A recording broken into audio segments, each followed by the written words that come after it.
Toxic masculinity. CDC changes COVID-19 guidelines to let Biden admin house migrant kids at 100% capacity. Didn't we skip that story? No. What number is that? Now it's number 3, but it changed. 1, 2, 3. We skipped that story. I cut that one. No, not that one. Not this one. Number 3 it Oh, okay, was... yeah, no, I haven't. Sorry. Did you miss the one about It was number 3. You the cut George that. Floyd protests? You said number 3 we're cutting, and I cut it. It was number 3. Oh, that was number 3. Okay, sorry, guys. Again. Can you as I apologize always to me? say, Can you apologize to me? the least professional show on television. I did everything you told me to. All right. CDC changes its COVID-19 guidelines to let Biden administration house migrant kids at 100% capacity. Now, they're talking about this as if this is some kind of double standard, right? The Biden administration's willing to open up more beds for migrant children, but they're not willing to open up the schools. I'm not sure that's the best angle, but let's go ahead and read a little bit of this. The U.S. Centers for Disease Control has changed its guidelines to allow the Biden administration to house migrant children that cross the U.S. border illegally in shelters at 100% capacity, according to a report. Previously, the CDC required that temporary housing shelters used by the federal government to house unaccompanied minors be filled to only 50% capacity as a COVID-19 safety protocol. This is an excellently written article because I can read it super fast. Let's see here. But Axios reported Friday that the CDC lifted its requirements as the Biden administration faces a crisis on the southern border. And that is the point, right? That is the point. The point is that this is a crisis, right? That what Biden has done has provided the opportunity for so many people to come into the country that now we have this problem where they actually have to basically violate COVID rules to house these kids. Now, I think COVID rules are pretty much stupid anyway, but these guys seem to believe that they work, and yet they're like, oh, we can just kind of like dismiss those rules in this particular case because they just have so many people that they cannot follow the COVID rules. And, you know, it's just another instance of the Biden administration's foolishness with regard to their border policies, right? To their immigration policies. And here's what I'm thinking about this.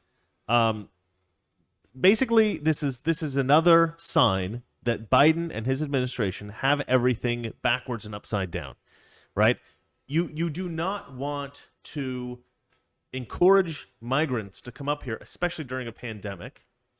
You want to discourage them from coming up by building a wall, by saying that you will be deported, you know, by not treating them like coddling them and treating them all nice, by saying, no, you will be treated harshly because you are illegally entering the country, right? Because we want to discourage people. We want people afraid to enter the country. We want people afraid to illegally cross the border so that they do it legally or they don't do it at all. And that, because think about it like this, guys. This is something that nobody ever talks about. But let's say we have 10,000 people crossing the border every single day illegally, right? You have people trying to smuggle drugs across the border. If there's 10,000 other people crossing the border, how likely is it that the border enforcement folks are going to be able to catch those drug smugglers? Not very likely. But if you were able to diminish the number of people crossing the border illegally to like 2 or 3 a day, then how likely is it that the Border Patrol is going to be able to catch those drug smugglers? Very likely.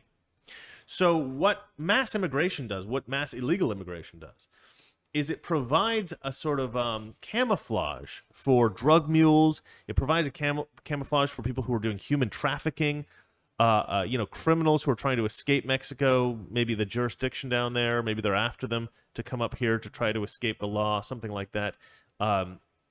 Any kind of nasty, nefarious fellow who wants to come across, if there are 10,000 people crossing every day, he can sneak across with that 10,000, mixed in with them very easily. Sort of like counterfeiting money, right? You counterfeit a bunch of money, and you want it to blend in with the other money, so you get a bunch of other money, and you blend it all together, and then it looks like it's just part of a bunch of money. You can't tell the counterfeit from the real. So blending people, it's a way of camouflaging criminals to get across the border. Nobody ever talks about that. But when you have all this immigration coming over, it's much easier for the criminals to operate. If you stop illegal immigration, wow, that was my ring made a really loud noise there.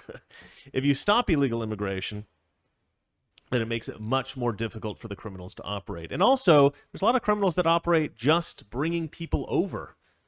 And it's pretty messed up how they do it, too. They take a bunch of money from very poor people to help move them across the border. There was a car accident the other day where a bunch of them were killed, which is pretty sad. And sometimes in payment, they'll like rape girls and stuff like that. I mean, it's a pretty disturbing practice. The whole thing is really messed up, really disturbing. You need to end this practice of illegal immigration. You need to discourage it. But the Biden administration encourages it. At the same time, realizing, oh, it's okay to open it up, forget the COVID rules for the migrants, but we still need to have the strictest COVID rules in the world for schools. So that's what they're comparing it to.